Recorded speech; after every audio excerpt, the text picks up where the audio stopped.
एक दिन रुक्मणी श्री कृष्ण के लिए गर्मा गर्म पूरी लाती है और कृष्ण को खाने के लिए देती है।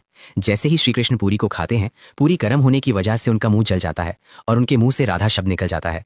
राधा शब्द सुनते ही रुक्मणी श्री कृष्ण से पूछती हैं, हे नाथ, एक सवाल हमेशा मेरे मन को चीरता रहता है। मैं आपकी अर्धांगिनी हूँ और मेरे अलावा भी आपकी बहुत सारी पत्नियां हैं, फिर आप सब कुछ में राधा का नाम ही क्यों लेते हैं? और राधा है कौन? ये तो आपकी किसी पत्नी में से भी नहीं है।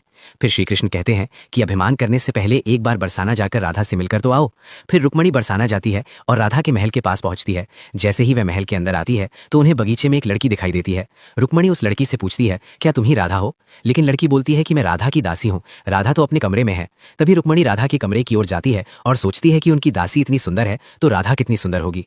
तभी रुक्मणी राधा के कमरे में पहुंचती है और राधा को देखकर चौंक जाती है और कहती है, क्या तुम राधा हो? और तुम्हारे चेहरे पर यह जला हुआ दाग क्यों है? तभी राधा कहती है, किसी ने मेरी कृष्ण को गर्म चीजों से दाग दिया है। अगर उसे पीड़ा होती है तो मुझे भी उस पीड़ा को सहना पड़ता है, क्योंकि हम दोनों अलग नहीं, हमारे दो शरीर में एक ही प्राण है। अब रुक्मणी जी को समझ में आ गया कि क्यों कृष्णा हमेशा राधा रानी का नाम लेते हैं। अगर आपने भी राधा रानी के दिव्य प्रेम को महसूस किया हो तो लाइक, फॉलो और कमेंट में राधे राधे लिखो, आपकी हर कष्ट दूर होगी।